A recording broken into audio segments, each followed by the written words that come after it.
Tar Meher Baba Ki Jai. Maybe we can start with seven realities. Ashok ji, why don't you go ahead? Avtar Meher Baba ki Jai, the seven realities: existence, love, sacrifice, renunciation, knowledge, control, and surrender. I give no importance to creed, dogma, caste, or the performance of religious ceremonies and rites, but to the understanding of the following. The only real existence is that of the one and only God, who is the self in every finite self. The only real love is the love for this infinity God, which arouses an intense longing to see, know, and become one with its truth, God. The only real sacrifice is that which, in pursuance of this love, all things, body, mind, position, welfare, even life itself, are sacrificed. The only real renunciation is that which abandons, even in the midst of worldly duties, all selfish thoughts and desires. The only real knowledge is knowledge that God is the indweller in good people and in so called bad, in saint and in so called sinner.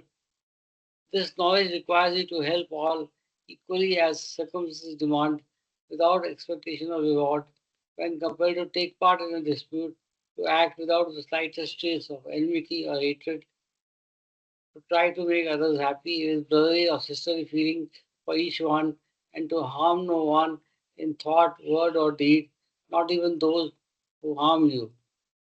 The only real control is the discipline of senses to abstain from indulgence in low desires, which alone ensures absolute purity of character. The only real surrender is that in which poise is undisturbed by any adverse circumstance, and the individual amidst every kind of hardship is resigned to the perfect calm to the will of God. Avatar, Avtar Meher Baba Ki Jai. I should let you complete, please. it's okay. Over to you. Yeah, thank you, thank you. So let's pick up from where we left off, which is page 153, volume 4 of the book. So we are starting from the section called God Needs Love, Not Ceremonies, right? So, uh, Ashokji, if you want to read for the first the bit, you can. I'll read. I also wanted Sure. to share with you that in the seven realities, they have said Hmm. that we should not give much importance to rituals and rites, ceremonies and rites, Correct. and Correct. they are just karma kanda, or they are not. Yes. We should just keep in mind that pure, simple, divine love is what God wants from us. Yes. So even actually, when we were reading this today, a thought passed my mind that are we reducing this to a ritual of reading this message? So, how do we bring more heart into this beginning of the session? How do we bring more Baba into it? Was what was the thought that was running in my mind. So, it's nothing should be done mechanically, right? If we are doing it mechanically, we have lost the plot. So, some food for thought. Think about all of us can think about an alternative. Another good idea that I noticed on Baba Zoom is where they actually don't do anything in the beginning. In the end, they pick or nominate one of the participants to read out any quote of their choice, any Baba quote. Okay, so there is randomness, there is effort and involvement of multiple people, and third, there's a brief opportunity to discuss as well. Like you just pointed out this point about seven realities today, right? So there's also an opportunity to discuss. So that's a nice idea as well, right? So um, Just some thought. Thanks for bringing up that thought, which made me comfortable to talk about my thought. Yeah. Yeah. Okay, so let's continue. Jai Baba. Jai Baba. God needs love, not ceremonies. While Baba was giving darshan inside the room, Prakashvati Sharma and Balkrishna Bakshi were entertaining people in the Shamiana with devotional songs. Some, as they came out after the darshan, appeared absorbed in reading Baba's messages. Perhaps they were assessing Baba's words to fit their own understanding. A few, however, silently sat down away from the crowd, wrapped in a state of ecstasy. As the number of people increased outside, all of whom were eager to see Baba, he agreed to come out for a while at 9:30. At this time, a famous singer was singing songs composed by saints which had been put to sweet melodies. Baba appreciated the warming voice of the singer. He seated himself in the shamana for about 20 minutes. All eyes were on him. He was only sitting, but something divine seemed to emanate from him constantly and touch many a heart. Sometimes his slender fingers moved rapidly and appeared to be moving sensitively in tune to his inner spiritual work. His eyes seemed to have a look of eternity in them.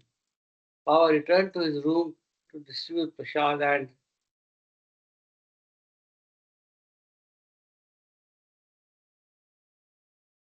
some who had Baba's darshan hurried home, intending to come again with their missing family members and friends. They did not want their dear ones to lose such an opportunity. A seeker from God, a seeker of God from Bengal, who happened to be in Dehradun at the time, began, in Baba's presence, to recite Sanskrit hymns in praise of the Master. It seemed that Baba's darshan had stirred his heart. A Baba lover from Delhi was Deo Kane. Knowing Baba's interest in cricket, invited him to witness a match to be played in the capital in the third week of November. He even reminded Baba of his promise to visit Delhi before the end of the year 1953. Baba looked as if he was judiciously considering the invitation and then gestured, "You know my wreath, rules of conduct, yet many from Delhi came here without previously informing me. Have you behaved well, I would certainly have thought of fulfilling my promise," he concluded. "Now don't worry about what happened. Remember, I am only present. If you take me to what I am always there in Delhi and everywhere." Some people tried to re enter the queue to have more of Master's darshan. Some good, some stood most reverentially before Baba, their eyes welling with tears. In response to their devotion, Baba greeted them with a radiant smile. To those who began to sob and weep out of joy, he signaled to come closer to him and blessed them by placing his hand over over their heads. This pacified their heart's desire. Baba casually remarked that such spontaneous affection at first sight is the result of old connections with him. So I just have a thought. Yeah. uh, we all don't re- know or recollect, but we all might have had some old connections with him in the past. Yes, 100%. So there's 100% chance of that. But Baba has said it that there will be the ones that come to him are all connected in some way in the past already. Yes. And like you said, we do not know how. Yes. Totally. Except for people who And are it is born in Baba family like Sanjay Nigam. Sunilji. Yeah. Sanjay Yes. ji, No, but then even the spontaneous connections that we have developed within the Baba world could be linked to the fact that we were also probably linked earlier. Yes. The Yes. sanskaras drive everything, right? So either our sanskaras draw us to each other, or our earlier personal contact as the previous drop souls, I mean, previous incarnations, our connect from that is just continuing from where we left off. Absolutely. Yeah.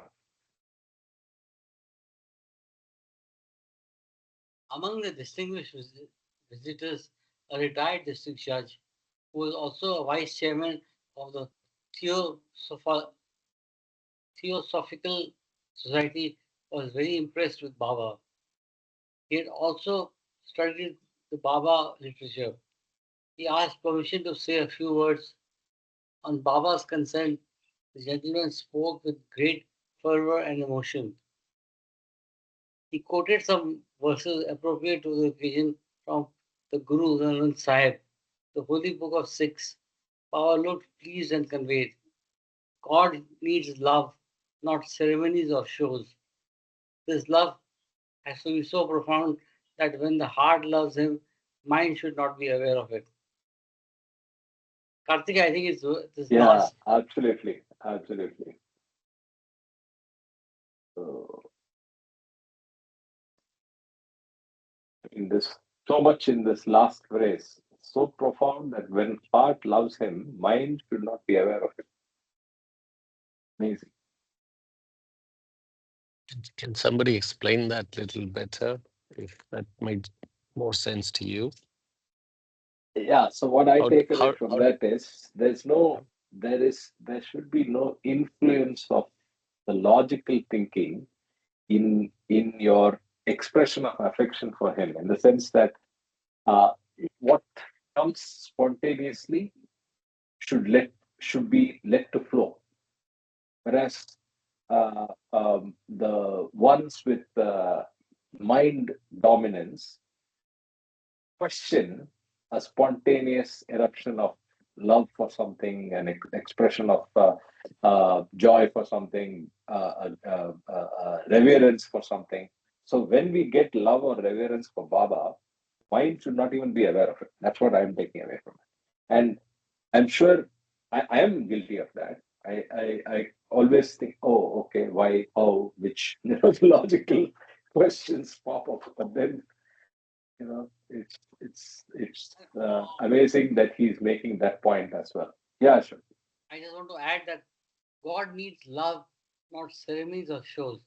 This means that pure divine love, you don't have to do any ceremonies or religious rites or just show that you love him.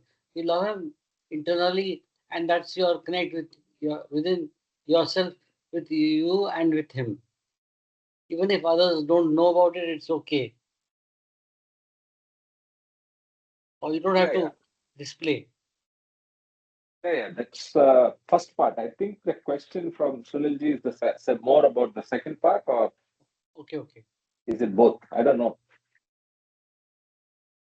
Anyway, I Sunilji? it's okay. Let's move on. Let's not think too much. Too Okay. much mind, not good. Too much mind, exactly. Hold on. Jai Yeah, Baba. carry on. Just keep reading. It's okay. Darbar of a perfect master. Darshan resumed at 1 o'clock, an hour earlier than scheduled, but and when it with it continued Baba's dispensation of grace. Those present were elected not to ask questions or present their personal problems. Baba. Some visitors relate that while in Baba's presence, their questions were either forgotten or lost their importance. Sometimes Baba himself asked a few simple questions, and his presence transformed the commonplace inquiries into moments with great significance for those concerned. as various types of people of different religions and positions in life were coming and going from the darshan room, Baba once very casually remarked, with no apparent reference, amongst the Sadgurus, Sai Baba's Darbar was unique and matchless. Darbar literally meant a court, especially of a king or an emperor, where the members have different ranks and special prerogatives. The same term Darbar is used to designate the assemblies of the perfect masters. Darbars of different kings and emperors do not differ much in their characteristics, except for their mode of dress and pomp, but a darbar of a Sadguru perfect master is a profound affair. It involves not only one's present life, but all of one's past lives as well for those who have a connection with the master. Each God realized master is a unique personality by himself. He is a man become God, retaining his individuality. So the close ones who live with him and the people who often visit him in small or large numbers represent a cross section of humanity at large. They have experienced innumerable opposites of impressions in their past lives, which they bring unaware to the court of the Sadguru. Out of compassion, a Sadguru, in his omniscience, uses unpredictable methods to nullify the impressions of his dear ones and of those who come to see him. Thus, he clears their way towards the impressionless state, the goal merging in God. The ways of a perfect master in response to those who meet him and live with him are matchless. Sometimes they challenge the rational mind, yet simultaneously they present a loving call to those who dare to live fearlessly a life of love for God. The perfect masters were greatly revered by some and severely criticized by others. The masters are, however, unconcerned with the reaction of people and do not hesitate to use shock tactics to further the spiritual growth. That is weakening of the ego of their disciples and devotees. These techniques evoke resistance in some and at times opposition for many. But despite all this outer melodrama, the atmosphere in the immediate presence of the Master is surcharged with divine love, which calls forth the spirit of total dedication in the heart of his disciples. A Satguru experiences himself as the self in all. Sai Baba once said to Pasni Maharaj, I have filled all existence. Wherever you see, there is none but me. Owing to this supreme gnosis, a Sadguru can help all and in fact is duty bound to do so. To accomplish this function apportioned by the divine will, many types of people are automatically drawn to him. Some of them are highly evolved souls whose life of dedication to the Master becomes exemplary. Some who stay with him or often visit him are real characters, while a few who come in close of the Master are genuine eccentrics and incredible combinations indeed. However, everyone's love for and faith in the Master is profound.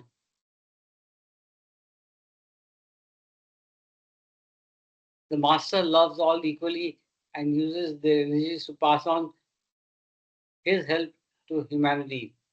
The variety of people, funny and fiery, loving and lively, dunce and intellectual, add to the liveliness and charm of the Master Darbar. For many, though, such an atmosphere is mystifying. What does dunce mean? Yeah, good question. Let's check it out.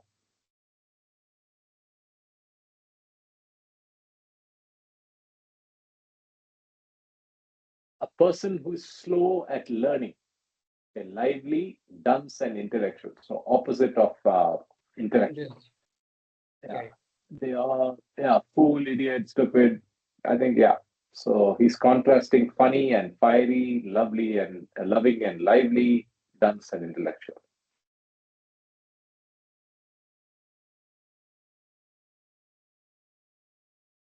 Baba, in one of the Seva's gatherings, stated, "What am I? What I was, and what I will be as the Ancient One is always due to the five perfect masters of the age." During the Avtaric periods, the five perfect masters make God incarnate as man. Sai Baba, Upasni Maharaj, Baba Jan, Tajuddin Baba, and Narayan Maharaj are the five perfect masters, Sadgurus of this age for me. To narrate that atmosphere that prevailed and incredible incidents that happened in the Darbar for each of Baba's Sadgurus would require volumes. Baba once cryptically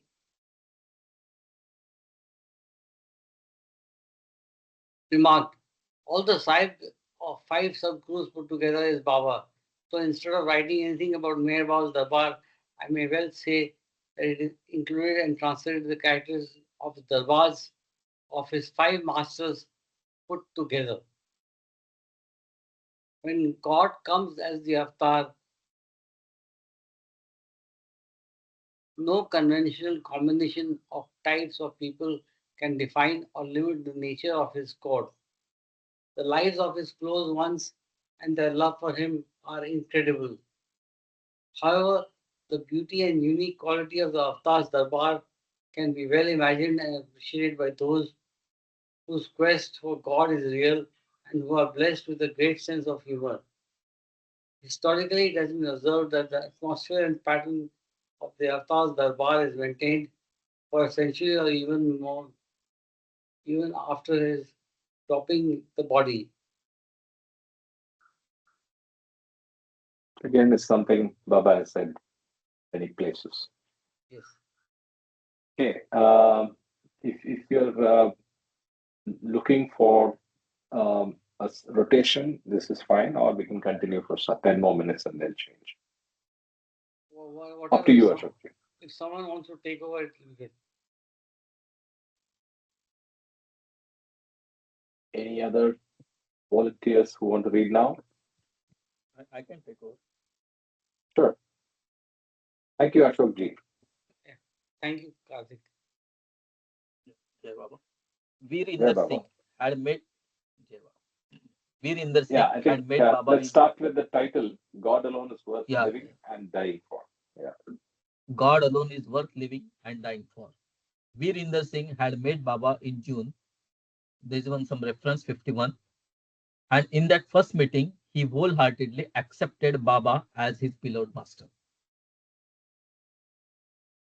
Although he anxiously awaited the opportunity to be in Baba's company again, Baba's semi seclusion phase did not permit anyone to see or meet him. So November 1st offered a great chance to Virinder to be in the master's presence. Virinder presented himself at the Darshan house in the morning, ready to serve in any capacity. Baba learned that he had not left the house even during the lunch hours and sent for him to come to the darshan room. Baba then inquired whether he had his lunch. Virinder replied that one of his relatives had brought extra snacks, which had been lovingly shared with him, and added, "That was enough, Baba." 1 second, there was a footnote Yeah, about chapter June 6. 51. Yeah, He chapter beheld the 6, he beloved beheld of, the beloved of his vision. Yeah, that's from June. I mean, this is for the reference to Ye- this incident. Yeah. yeah. In fact, Virinder would not have left the house and would have gladly missed his meal rather than missing the immediate proximity of his master. When he stood before Baba, he appeared overpowered with love, and few tears slipped unaware from his eyelids. Baba, with smile, signaled to him to continue whatever work he was doing. During darshan programs, Baba would sometimes call a few of his dear ones on duty to him, and through casual inquiries, he helped them to feel his love and intimacy. A group of the blind from a local institution then came in. They were led to Baba's seat and had his divine touch. At the end, Baba conveyed to them that they should not worry that they could not see Baba physically. The real thing, Baba said, is to see him as he really is, and that does not require gross sight. A visitor came in line who told Baba that he had the good fortune to have seen him by chance on the train in 1929 when Baba was en route from Iran to Quetta. Baba appeared amused and gestured, "How do you find me now?" The man answered, "At present you do not have long hair, so to me your face appears much changed, but nevertheless you look resplendent." By this time, many had assembled under the Shamiana, and to appease their hearts, Baba came out of his room. He took his seat under the awning, and in spite of the various conversations natural to buoyant gathering, a sudden quietness prevailed. His searching eyes gazed over the people, perhaps to bless their loving hearts. In the case of some, his presence lifted their spirits beyond time. From the board, Baba gave the following message: God is equally within us all, and we must love him. When we realize him, all our suffering comes to an end, and for this we must love him in every walk of life. Love in bracket for God is best expressed when we give happiness to others at the cost of our own happiness. My blessings. On his return to the room, he was surrounded and greeted by children from a nearby school, whose principal was a Baba follower. Some children garlanded Baba, and a few tied a crown of flowers around his head. This scene reminded the Mandali of Lord Krishna's time, when the little cowherd boys would play with him. After Baba had spent a brief period with the little ones, the people standing in queue began to take his darshan. One of them, a young woman, could not restrain herself from singing in Baba's presence.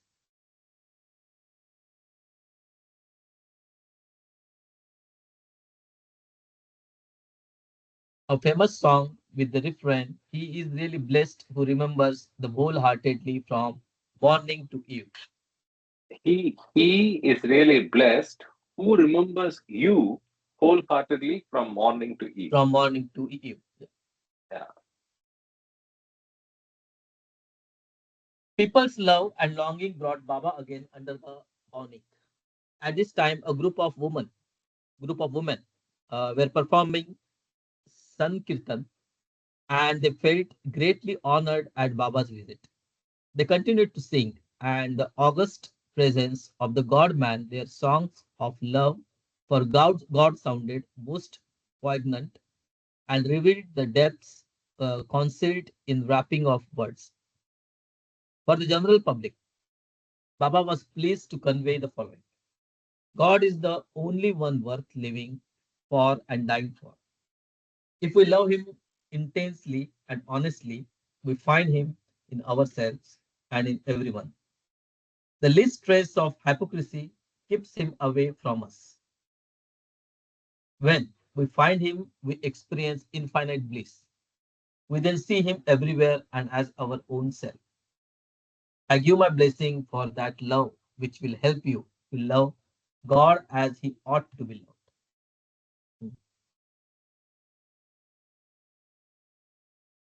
Also a beautiful quote.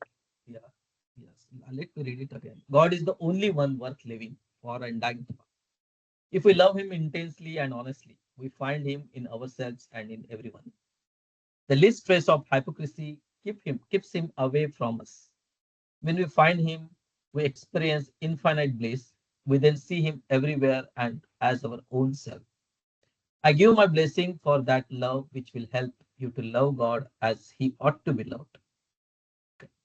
Baba's repeated emphasis on loving God and on leading an honest life of pure love in our relationship with people brings to the mind of words of Christ. Though shalt love the Lord thy God with all thy heart and with all thy soul and with all thy might. This is the first commandment, and the second is like unto it. Thou shalt love my neighbor as thyself. On these two Yes. com- Yeah, on please finish. this Yeah. on these two commandments hang all the law and the prophets. Again, there's a reference 52. So there's a reference that's from Matthew. Matthew, the book of Matthew 36 to 40, pages 36 to 40, 22. So let's read that slowly again.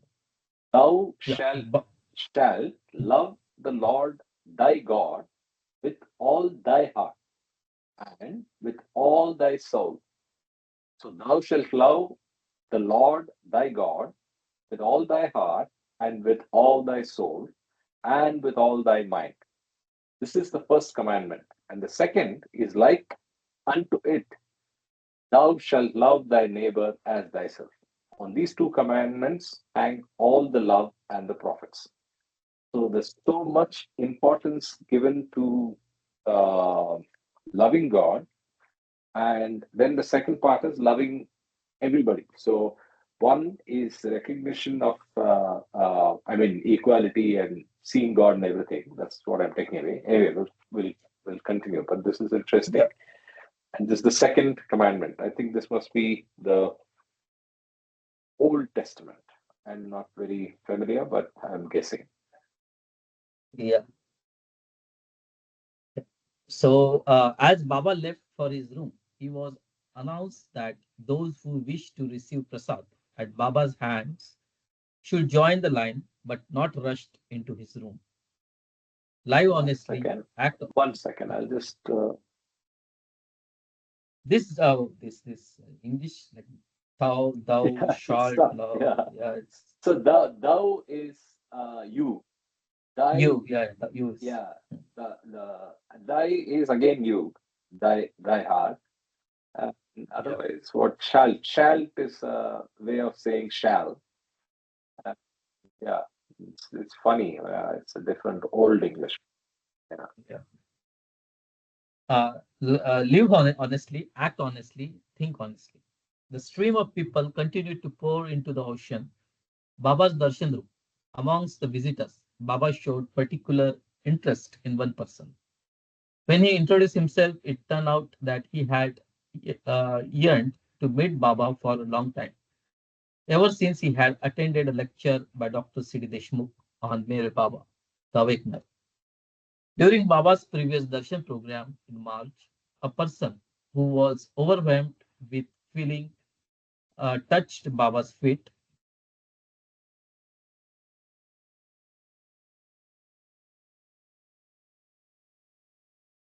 Despite frequent warnings from the Mandali not to do so. In turn, Baba bowed down to him.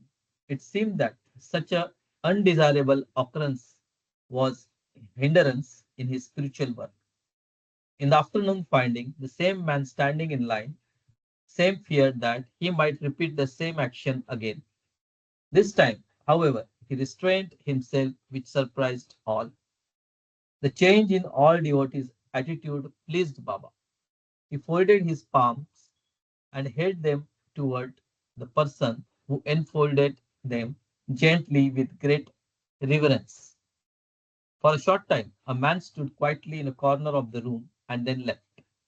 It is gathered from Baba's remarks that this person received more spiritually from the light touch of Baba's hand than from the pressing of his own head on Master's feet. When the Master gives of his own sweet will is a nectar, what you extract from him against his will in like poison.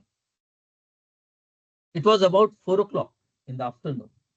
Let me read it again. What the master gives of his own sweet will is nectar. What you extract from him against his will is like a poison. It was about 4 o'clock in the afternoon, and Baba, for the last time, agreed to go out to Shamiana. Baba's movements in coming and going from his darshan room were regal and stately. With beaming eyes, he looked at everyone, and all felt aglow with his love. Most of the crowd quietly sat on the ground with eyes focused on Baba's radiance. Baba's silent presence evoked spontaneous admiration and deep reverence in the hearts of the onlookers. He looked radiantly handsome. People expected Baba to say something, and in response to their love, Baba, in a spontaneous mood, dictated the following message: rich or poor, great or small, man or woman, everyone is under the spell of some sort of suffering. The relief for every kind of suffering is within ourselves. If we try to live honestly, act honestly, think honestly in every walk of life, under all circumstances, and if we try to put our wholehearted faith in God, that relief is found. We are already the possessors of infinite power and happiness, but it is our way of life that keeps us from enjoying the eternal treasure of God. Let me read it again. Rich or poor, great or small, man or woman, everyone is under the spell of some sort of suffering. The relief for every kind of suffering is within ourselves. If we try to live honestly, act honestly, think honestly in every walk of life, under all circumstances, if we try to put our wholehearted faith in God, that relief is found. We're already in the possessor. We're already the possessors of infinite power and happiness. But it is our way of life that keeps us from enjoying the eternal treasures of God. Baba was sitting on the dais with his hands clasped loosely together. He divined his divine dignity encompassing him. A girl came up to Baba and requested that he permit her to sing in his presence, to which he graciously agreed. The girl gave a performance of bhajans and form of sankirtan that kept the audience spellbound with her melodious voice and perfect pitch. Baba, on his return to the room, responded at times to the homage of the visitors as they passed before his great seat by nodding his head or moving his hands back and forth from his chest. Simultaneously, he was distributing prasad. It was a selfless giving of love in love. Madan Krishna Singh, Krishna Singh's son, had come with his movie camera from Delhi, especially to film Baba and the activities of the Darshan day. In the morning, while checking the electrical connection to plug in his equipment, he noticed that something was wrong somewhere. Yet, with all his skill, he could not discover exactly what the problem was. He was very disappointed and upset as it seemed as it all of his efforts and good intention to film Baba in bracket, a rare privilege that had been bestowed bestowed on him, would be in vain. At the last moment, uh, when he felt totally frustrated, someone told him that when one undertakes something special for Baba, one naturally feels elated. But Baba, the master psychologist, works on these feelings of pride and self glorification by apparently letting one down. Hmm. Soon, however, the situation changes, the problem is solved, and things begin to go smoothly. Something like this happened with Mother. After a while, the fault in the electrical equipment, which was not at all complicated, was detected and began his filming. He took some shots of the people assembled in the Shamiana, the singers singing bhajans, and the woman performing Sankirtan. He had the blessed fortune to film Baba while he was distributing prasad, with some people standing by in rapt admiration. And also when children from the school were trying a crown of Baba on Baba's head, this turned out to be a beautiful film of beloved Baba at Dehradun.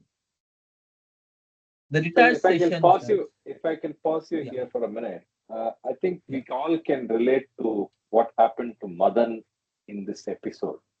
So there are times where we do something with a lot of interest, and then it gets stuck for some time, and there are like the video camera, right?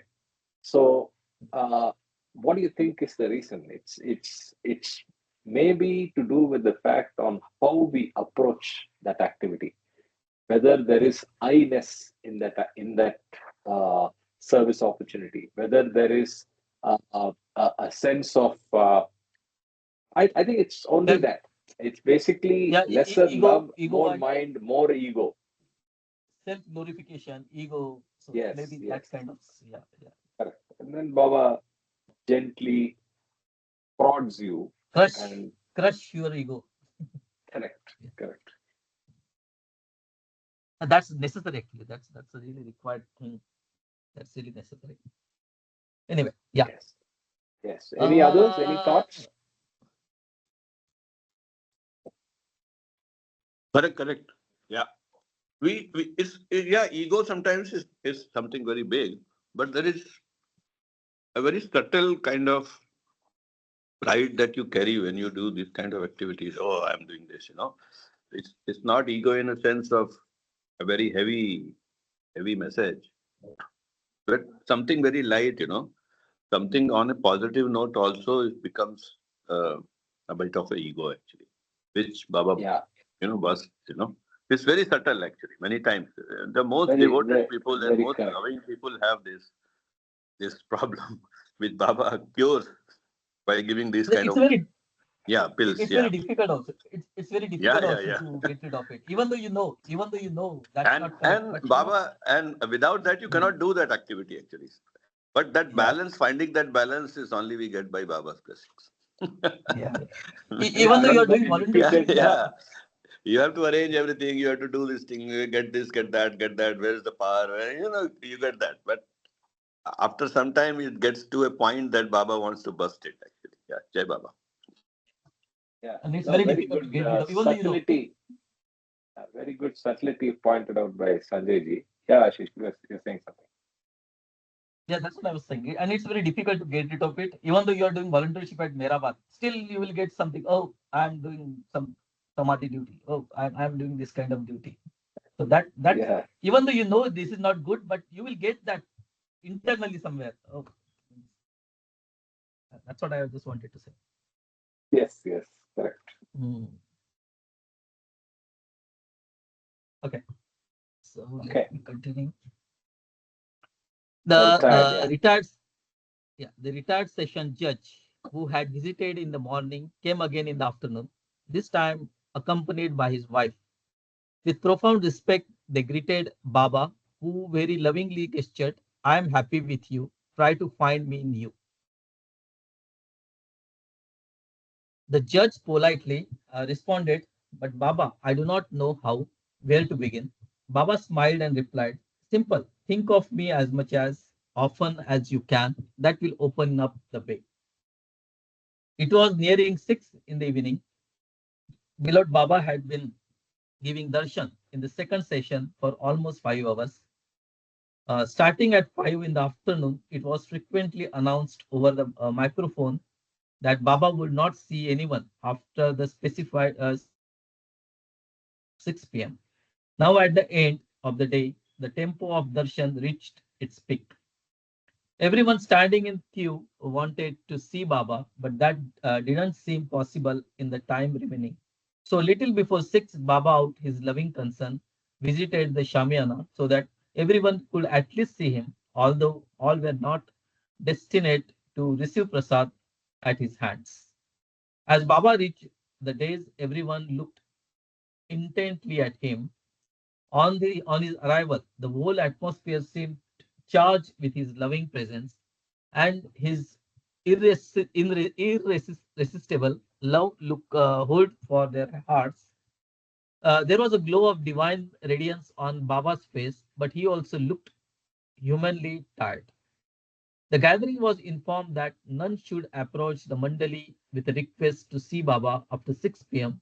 They were also asked not to visit 101 Rajpur Road during the remaining days of Baba's stay. Baba blessed the crowd by raising his hands and amidst the cheers of Mer Baba Ki Jai. Mer Baba Ki Jai. The darshan program concluded. It had been a continuous communication of God man with his own self in many forms. One of Kumar's friends had earlier requested Baba to bless the villagers of Chorpur by paying them a short visit. Baba made an exception and graciously agreed. The date and the time allotted for for this visit was November 3rd. At about 3 in the afternoon, after lunch, Baba left by car, while the Mandali had gone there earlier by the local bus service. Darshan was arranged in Dharamshala, and a comfortable chair was placed on a raised platform for Baba to sit on. The hall and the wings of the veranda were packed to capacity before Baba's arrival, and there was a look of jubilation on the faces of the people. All stood at Baba's arrival. He accepted their greetings by holding his hands in namaskar and motioned to them to sit down. He apparently perfectly at ease and looked remarkably beautiful. It seemed that compassion for everyone flowed from his eyes, and it flooded the entire area. All line up to receive their prasad from him. Although it was a short program, Baba was pleased to give a message, a part of which is given below. We should dedicate our life to God or the perfect master. This means that we should dedicate our happiness and suffering, virtue and vice, strength and weakness to Him. Then we become free, and God, for the perfect master, take over the responsibility for our actions. Throughout eternity, the message of God has always been and will always be love for Him. I give you all my blessings. Let me read it again. We should dedicate our life to God or the perfect master. This means that we should dedicate our happiness and suffering, virtue and vice, strength and weakness to Him. Then we become free, and God or the perfect master takes over the responsibility for our actions.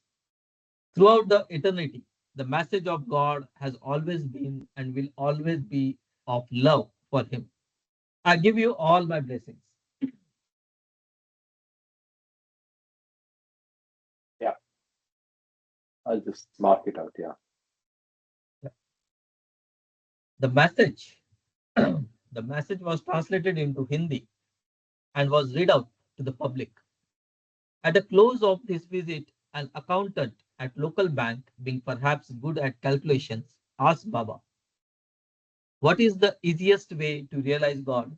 Baba's immediate and simple reply was, "Love Him so much that you totally forget yourself."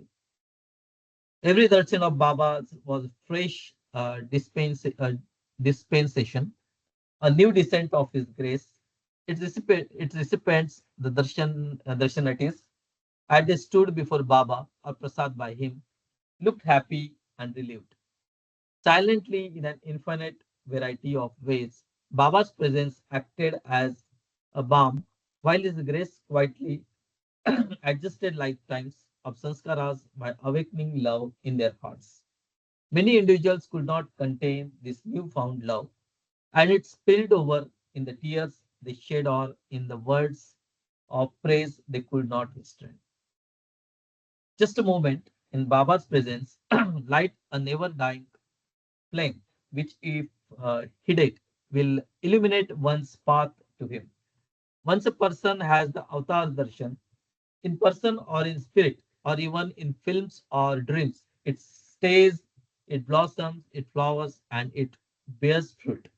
It is all a part of the game played out by infinite consciousness as a personified in the avatar in this age, Meher Baba. Baba, having fulfilled his promise to give darshan to the villagers of Chorpur, returned to Dehradun at 4:30 p.m. By the way, it's a pretty odd name for a place. Chorpur. Chodpur. It's a Chodpur or Korpur. Chodpur. I don't know. It looks like Chorpur. Yeah. Or Chodpur. maybe it's Chorpur. I don't know. Charpur. Charpur. It will be spelled differently. Either way, I would uh, I would not want to have an Yeah. address in Chorpur. Difficult to explain Chodpur. it every time. Yes. Explain or defend the name. Okay. We can again probably rotate the reading. Another 20 minutes or 30 minutes. Somebody wants to read. We can rotate now as we are moving to a new chapter where Baba leaves for Mahabaleshwar. Okay, nobody's Yeah. read. Jai Oh, Baba. okay. Jai Baba. You Jai can Baba. Let me continue, read for Sanjay. a few minutes. Thank Jai you, Ashish ji, and continue, Sanjay.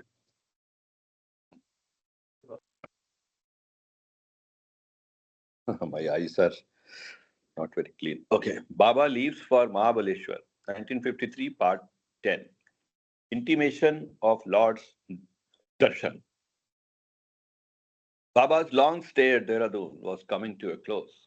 He had already instructed the Mandali to arrange for his stay at Mahabaleshwar for the first, from the 1st of December 1953 during the last darshan program at Dehradun. One of the main events was Prakashwati's Sankirtan. It has such far-reaching effects that even to this day, there is a group of women at Dehradun who are deeply devoted to singing the glory of the avatar through Baba bhajans, and who do so regularly. Prakashwati, known affectionately as Prakash, was inspired to offer Sankirtan program at many places in her later years. Her coming to Baba was a slow and steady process of Baba gradually revealing to her his omniscience and compassion. It is a story worthy of the following digression. Go up. Yeah, there is a cross reference as well. So this is coming from the manuscript Hura for the Compassionate and Merciful Father by Prakashpati Sharma. Oh, I didn't know there's a book she has written. Yeah, there I'll is. check out.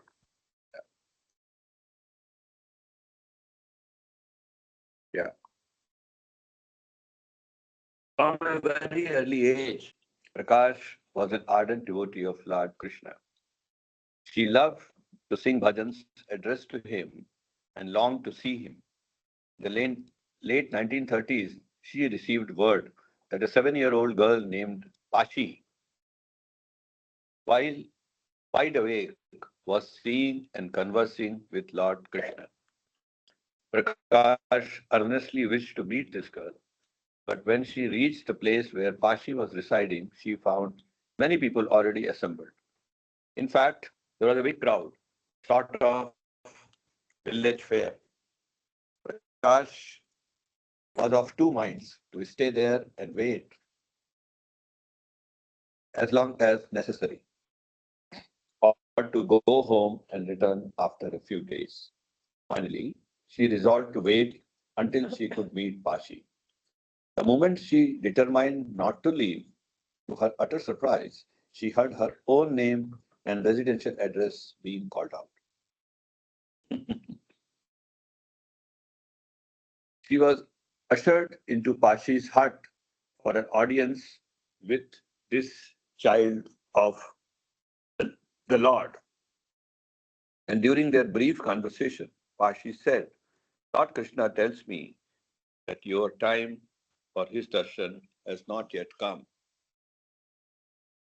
Prakash felt disappointed, but humbly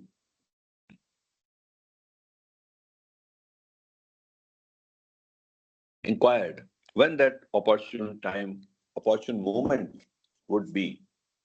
Pashi replied, You have to wait for 7 years. Then, at the right time, he will give you his darshan. It will be in a thatched hut near the Ganges. Prakash at that time was living in a town in northern Punjab, now in Pakistan. which was far from the banks of the Ganges. In the course of time, Prakash married, had children, and in a way, became immersed in her worldly life and family duties. In the mid 1940s, she was residing with her husband and children at Rawalpindi, near Islamabad, the present capital of Pakistan. Kishan Singh, who had a government job in the Controller of Defense Accounts Office of the Air Force, had built a house just next to where Prakash was living. Kishan Singh's wife had died in 1936 and he had three children. A few years later, he had to leave Rawalpindi for some months because of his work, and during his absence, Prakash felt moved to take care of the children. This served as the coincidence that brought the two families closer together. Oh, I didn't know this. In Kishan Singh's house, there were many beautiful pictures of Meher Baba on the walls and on the tables. Baba, with his flowing hair, warm smile, and neat, clean raiment, looked most charming. Prakash used to address Kishan Singh as Babuji, but she would refer to Baba as Babuji's fashionable Baba. Soon after, 1 second. That raiment, raiment is nothing but clothing. clothing, okay, Take Middle English. Oh, maybe that's what yeah, inspired Raymond's, the brand. I don't know. okay. I'm just guessing. But interesting. I mean, Bal Natu and his language is amazing. I love the phrase earlier, 2 pages back, he said, Baba in his divine dignity. I mean, just see the poetic use of the words, right? Hmm. We have seen the videos, and that's Yeah, a nice way to describe Baba's look, yeah. divine People dignity. try to rhyme words, TD, Yeah, and but sometimes it is just looks like to be deliberately, fitted, yeah, but yeah. it is So, so it's so flowing and so correct. well used word. Yeah, Jai Baba. Yeah, yeah, very well. Soon thereafter, Kishan Singh was transferred to Delhi. A few years later, due to the partition of Indian subcontinent into Bharat, India, and Pakistan, most of the Hindu families from northwest Pakistan, Punjab, preferred and some were forced by circumstances to migrate to India. There were special refuge camps established in different parts of India for the large influx of displaced people. Out of all these camps, Prakash and her family went to one in Haridwar, which is situated on the banks of the holy Ganges. Whether she was hoping to see Lord Krishna here, we do not know. The days that followed partition were terrible in all ways for those refugees who had left their homes and farms behind and had come to India with only the barest necessaries. In many ways, these times tested Prakash's faith in God, her Lord Krishna. She was soon physically battered and mentally tortured beyond her limits. Out of necessity, she was rushed to Delhi for medical treatment and underwent a thorough diagnosis and extensive treatment. At least after a blood transfusion, she felt a little better and was discharged from the hospital. By this time, her husband had secured a job in Delhi, and Kishan Singh graciously accommodated the entire family in his house at 45 Pandara Road, New Delhi. Here she began to gather more information about Meher Baba, the real beloved. Meeting the Lord behind a bamboo screen. Love is such communicative, and as a person goes through life, especially after passing through an ordeal like Prakash's, the heart may either become embittered or grow more responsive to the give and take of real love. With Prakash, the latter happened, and so she began to appreciate Kishan Singh's one pointed love for Baba and the part that Baba love played in his life. The silent and natural admiration for Baba's love opened her heart. Wholehearted and honest adoration in the, is the prelude to receiving pure love. With genuine interest, Prakash listened to Kishan Singh tell of his intention of joining Baba in his new life, and she also paid close attention to his experiences of Baba's omniscience. Gradually, she grew so interested in Baba that she suggested that they start a Baba center in their own house. Weekly meetings were held in which she fervently sang bhajans in praise of Baba. However, she still regarded Baba only as a saint, though perhaps of a higher order. To maintain the atmosphere of Baba's love, Prakash also inaugurated a Sankirtan, devotional singing in praise of God, on a weekly basis. All these meetings slowly but surely began to have a far reaching effect on Prakash, perhaps more than she could have imagined at the time. It was about then that Kishan Singh and Prakash were both impressed by the book Avatar, the life story of the perfect master, Meher Baba, a narrative of spiritual experiences by Jean Andrel. They even thought of presenting a copy to the Prime Minister of India, Jawaharlal Nehru, and they did. The weekly meetings brought Prakash in contact with Baba people in Delhi. At Baba's birthday program, celebrated at Vasdev Kain's house, he began to feel that Mer Baba might be the avatar in the same sense that Krishna was. Her heart became fired with the idea of meeting Mer Baba in person. From Kishan Singh, she learned that Baba would soon be visiting Haridwar, but he was not seeing anyone in his new life. Therefore, Kishan Singh told her that it would not be good for her to go to Haridwar during the forthcoming Kumbh Mela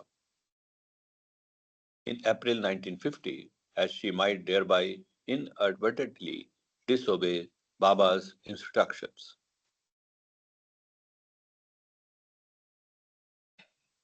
Although Prakash had great regard for Baba, she still did not consider herself a Baba lover as much and felt that Baba's instructions to his lovers did not apply to her, wished to see him. She felt a great urgency to know from personal experience who Meher Baba really is. During her talks with Kishan Singh, she had learned she had learned that about this time Baba planned to stay in a secluded house belonging to Sansar Chand, which was not far from Motichur, a village close to Haridwar. Unable to control her relentless heart's yearning to see Baba, one day she left for Haridwar with her 2 months old baby in her arms. She could not wait any longer in Delhi. Prakash hired a room near the railway station in hope of meeting on an on an arriving or departing train, and she also kept a watch on the road.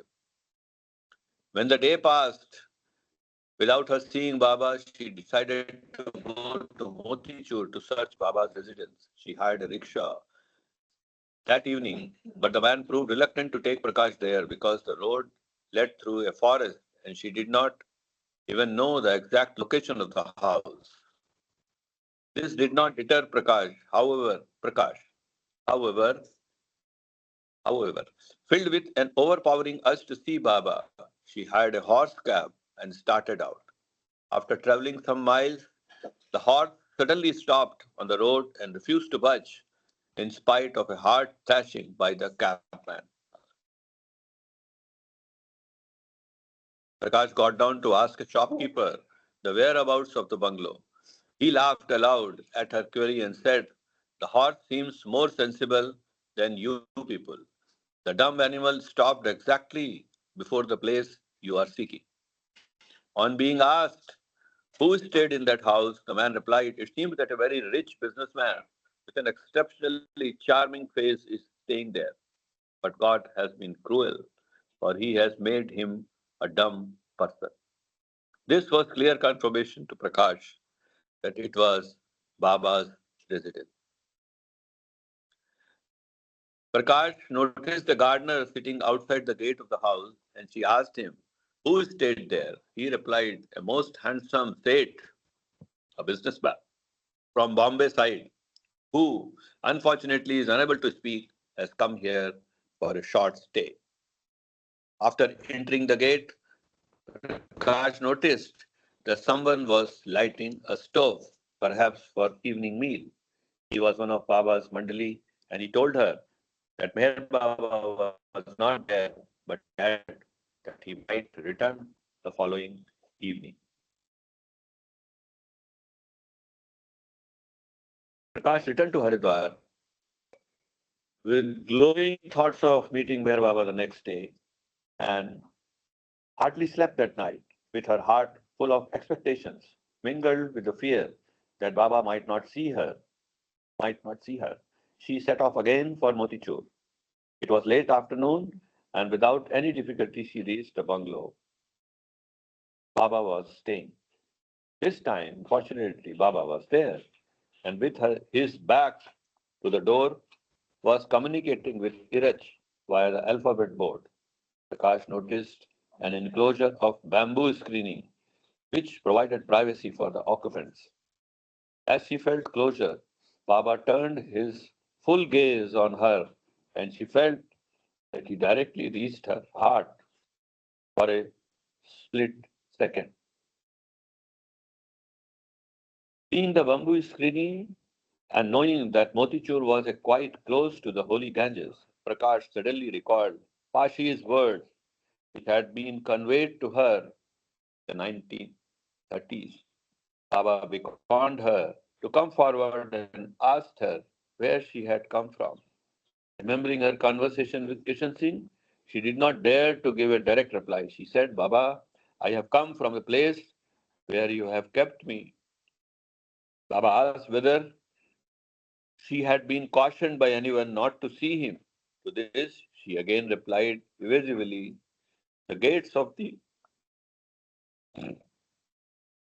father's house are always open to his daughters.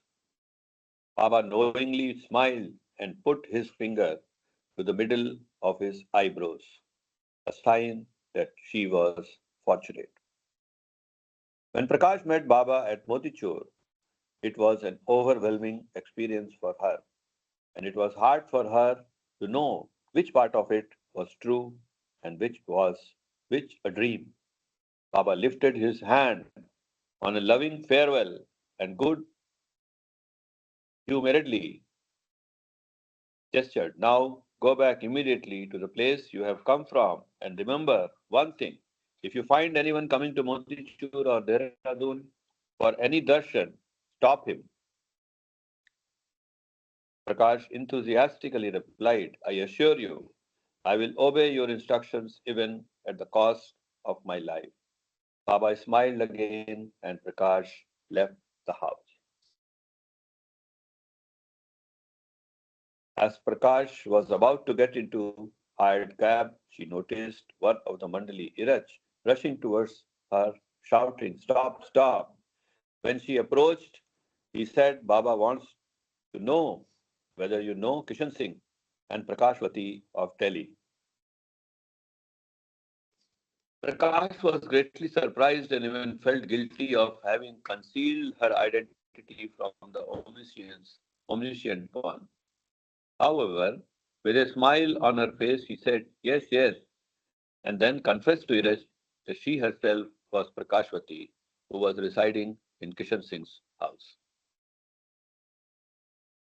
At this point, Iraj asked her to wait while he conveyed this information to Baba. He returned in a few minutes with a message in which Baba asked her again to follow implicitly. His earlier instructions to her, that is, to stop anyone she found coming for Baba's darshan. He was to dissuade the person completely from his intentions of visiting Baba during his new life. On her return to her residence in New Delhi, she found a Tonga waiting in the yard of 45 Pandara Road. On inquiring, she was told that Kishan Singh's son-in-law and his mother was just about to depart for Haridwar for Baba's darshan. Prakash emphatically and repeatedly told them Baba's order to her. Kishan Singh's relatives began to express their resentment and accused her of being selfish, as she had just had Baba's darshan and was now telling them not to. But finally, after a heated argument, Prakash succeeded in persuading them not to leave for Haridwar. This small incident provided Prakash with another glimpse of Baba's omniscience and the importance of obeying his orders. As the years rolled by, Prakash's love for Baba's deepened, and her conviction in Meher Baba as Lord Krishna, come again, began to germinate and blossom. In February 1953, when Baba's men Mandli moved into Kishan Singh's house, Baba went to stay with the Bakshis. Bal Kishan Bakshi and his wife, Meher Kanta, came very close to Baba in their love for him during his Dehradun stay. On Baba's return from one of the must tours, he one day called Prakash and asked her how she spent her time. She replied, doing nothing, Baba. At this, Baba teasingly gestured, You know only, you know only to eat and sleep, nothing else. Why don't you start a Sankirtan? Prakash took this as a hint from Baba and purchased the necessary musical instruments, a dholak, drum, and a chimta, that is metal clappers. After some days, Baba visited Balakrishna Bakshi's house and the Sankirtan was performed in his presence. Baba was in a delightful mood and played the dholak himself. He casually suggested that the woman, Prakash, and others have such a program once a week. Sankirtan literally means rejoicing the songs glorifying God's or God man's love for the creation. Such recitals that come from the heart break the fetters of mind and help the spirit soar in unknown realms. On another occasion, Baba asked Prakash whether she was still conducting Sankirtan every week. She looked depressed and complained of the poor attendance. With a few loving expressions, Baba gestured that she should not worry about it and added, I am present whenever and wherever I am remembered with love. I am present at any Sankirtan done with love, irrespective of number. And what counts is my presence. Baba's words of cheer and divine authority uplifted Prakash's spirit, and as instructed by Baba, she continued to have Sankirtan program. Many were the experiences of Baba's presence related by those who participated in an attended in or attended the functions. Baba had laid the foundation of the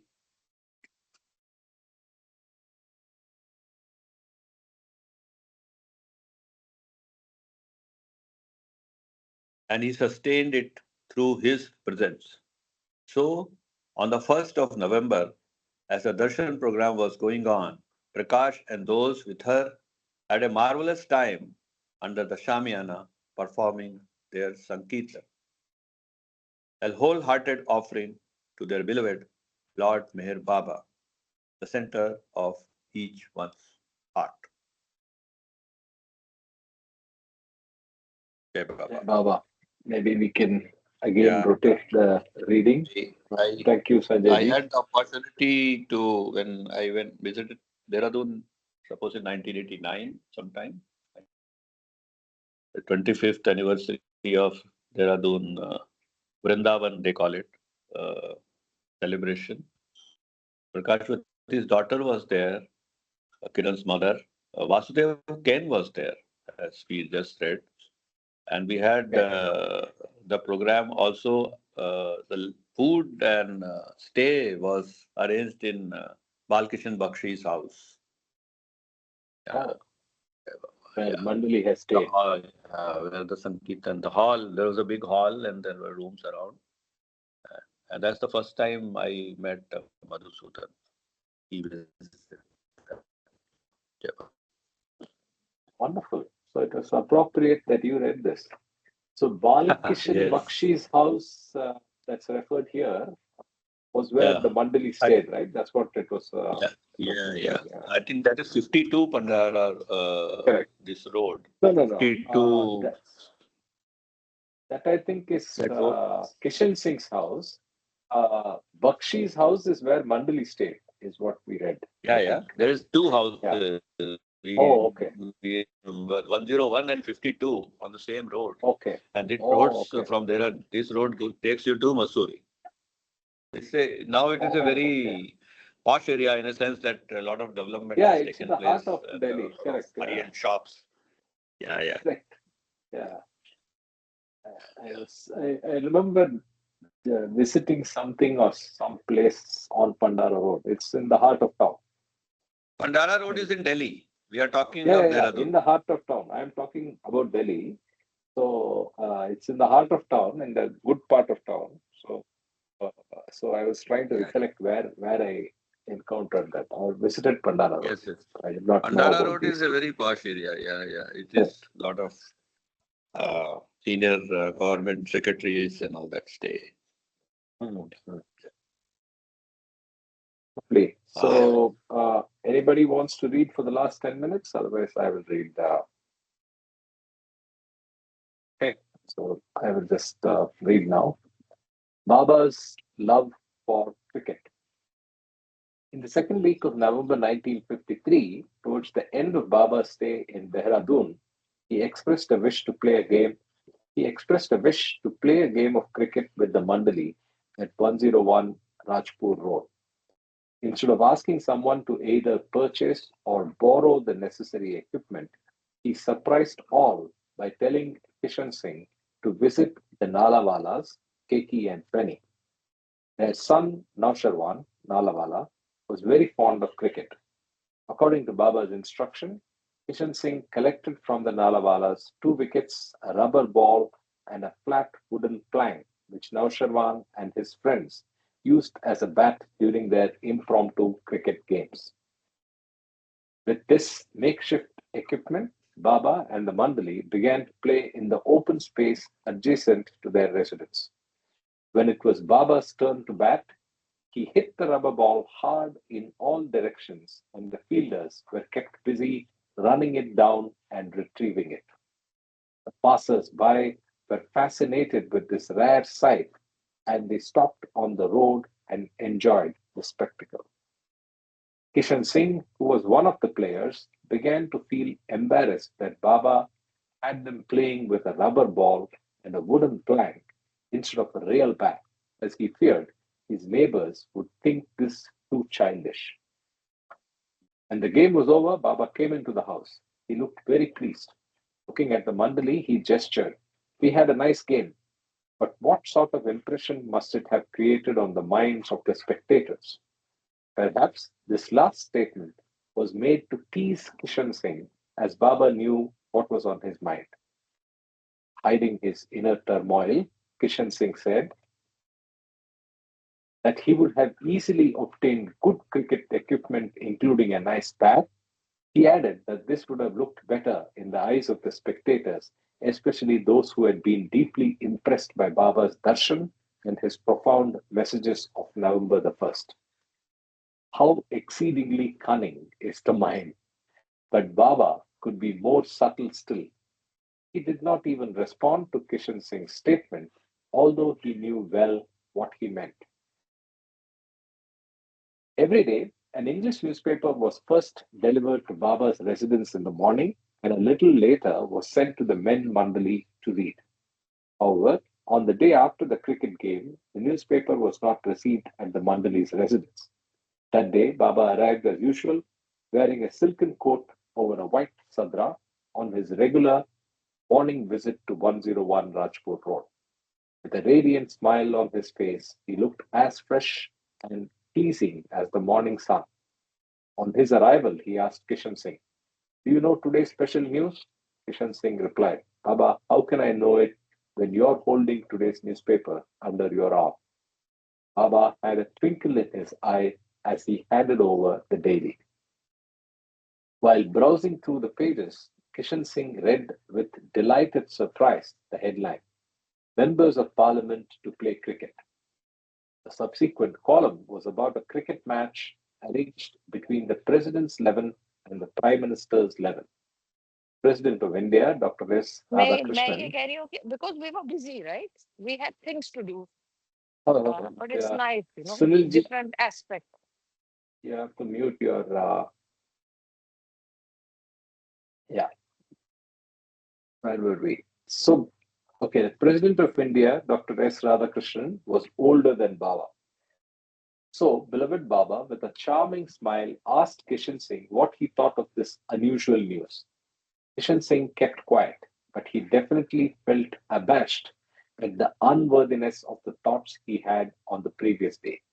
He silently and internally apologized to Baba for them. Baba's love for games, especially cricket, was unique. Here, I would like to digress briefly by relating an earlier event which illustrates Baba's love for the game. During his school and college days, Baba was a good opening batsman. He was even more renowned, however, for his proficiency as a wicket-keeper and his knack of stumping out batsmen. If a batsman, in his attempt to hit the ball, misses it and also steps beyond the specified distance, a wicket keeper can stump him out by catching the ball and then hitting the wicket with it, or by simply touching the wicket with any part of his body while holding the ball before the batsman can get back to his place. This requires superb skill and agility. One morning in 1913, when Merwan Baba was studying at Deccan College in Pune, Baba Jan, a perfect master of the age, signaled him to come closer and then kissed him on the forehead. That kiss gave Merwan his first glimpse of his ancient one state. For the next year or two, Merwan looked dazed and wore tattered clothes. About this time, that is between 1913 and 1914, the Mohammedan cricketers challenged the Parsi team to a friendly match. The Parsi players accepted the invitation, but some of them felt that their chance of winning was slim without Merwan, the one time star of Deccan College. Despite finding him in an entirely different state of consciousness, they tried to persuade him to play with them, but Merwan refused. On the day of the match, the Parsi players happened to notice Merwan standing under a tree at the boundary line of the cricket field. Some of them approached him and again requested him to change his mind, but to no avail. In the end, they invited him to take his seat in the players' pavilion from where he could have a good view of the game, and he accepted the offer. Hearing that Merwan was sitting in the pavilion, the captain of the Mohammedan team, a man named Mr. Bey, came to him and asked him why he had stopped playing cricket. Beg himself was an outstanding batsman, and in his conversation with Merwan, with a concealed feeling of pride, he said, "Merwan, you're not going to bat, I know, agreed, but rules permit you to be a wicket keeper. According to the rules, any person not included in the official list of players is not allowed to bat or bowl. However, with the consent of the two captains, anyone can field. Here is my deal," Beg continued. "When I go to bat, I will not object to your joining the Parsi team as the wicketkeeper, and if you get me out, I will stop playing cricket for the rest of my life." Merwan had a whim to accept this challenge. What made Beg issue it and what made Merwan accept it, God alone knows. Play began, and when Beg went into bat, Merwan took his position behind the wickets. Generally, a wicketkeeper, somewhat equivalent to a catcher in baseball, puts on protective equipment, pads on his legs, and gloves on his hands.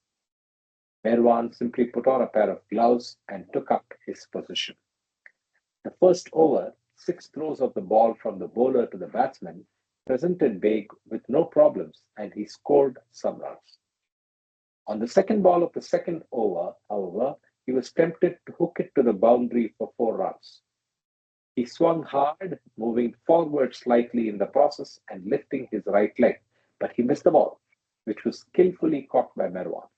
In a flash, he stumped Baig out, threw down the gloves, and left the grounds without saying a word. Having lost their best batsman in Baig, the Mohammedan team went down to defeat, and true to his word, Baig stopped playing cricket. About 50 years later, in the mid 1960s, when Baba was in seclusion at Mehrazad, a letter arrived from Mr. Baig, addressed to Baba. Given below is the gist of what I gathered from one of the Mandali about its contents. He wrote, I do not know whether you remember me or not, but I am the one who promised you never to play cricket if you, as a wicketkeeper, could get me out. Well, you won, and all these years I have kept my promise to you. I understand that now you have become a great spiritual master and that you are referred to as Meher Baba. In the course of time, I have become a trustee of the trust that conducts the day to day affairs connected with the tomb shrine of Khwaja Muinuddin Chishti of Ajmer. We carry out charitable activities, and I know that the service of the poor is dear to your heart. I thought you might like to ask your close followers to contribute some donations for the charitable objects of our trust. Baba did in fact remember Beg's promise and told the Mandali what had happened nearly 50 years earlier on the cricket ground in Pune. He also asked Nariman, one of his close Mandali residing in Bombay, who had come to Mehrazad for a short stay, to donate 500 rupees to the trust at Ajmer. Since then, whenever a yearly request for contributions is received, one of the Mehrazad Mandali sends some money. Maybe because of the match played between the Parsis and the Mohammedans in 1913-1914, Baba's love for cricket was retained even after he was established with the help of Upasni Maharaj in his ancient one state. And later, he used this interest in cricket as a medium for his inner spiritual work, as his visit to Delhi illustrates. To resume the narration, the same morning, Baba informed Kishan Singh of the upcoming cricket match. He told the Mandali while sitting with them that he wanted to visit Delhi to witness this delightful event. He even named the 13 people who were to accompany him to the stadium, and he instructed someone to send a telegram to one of his lovers in Delhi to get 14 box seat tickets. The next day, a reply telegram was received which said that the tickets had been purchased, but it was not possible to reserve the seats in advance. So, on that suspenseful note, we'll stop and see what happens in the Delhi President's 11 versus Prime Minister's 11 in the coming week. Yes, yes. This story that of Mr. Beg is also on the audio by Iraj in Okay. the on the website. Yeah. So his narration makes this even more interesting. Yeah, That's I one. And I think Baba also played cricket near Mahabaleshwar. There is a picture of Baba playing cricket. And if I am not Satara. wrong, Mahabaleshwar he traveled to Pune just to watch a cricket match, and then we went back. And in that match, I think Nehru was playing or some such stories there. We should Oh, find out. okay. Yeah. Satara also, right? The ground where he played was very close to the accident site finally. Yes, yes, Yeah. yes, yes, Yeah. yes. So there's There a was lot of a cricket. government rest house on Correct. the background of that picture. Yeah, Jai Baba. Yeah. Jai Baba, Jai Baba. Okay. So very lovely reading this morning. And look forward to seeing you all tomorrow. Yeah, Baba. Yes. Jai Baba. Jai Baba, Jai everybody. Baba, everyone. Jai Baba. About Jai Baba.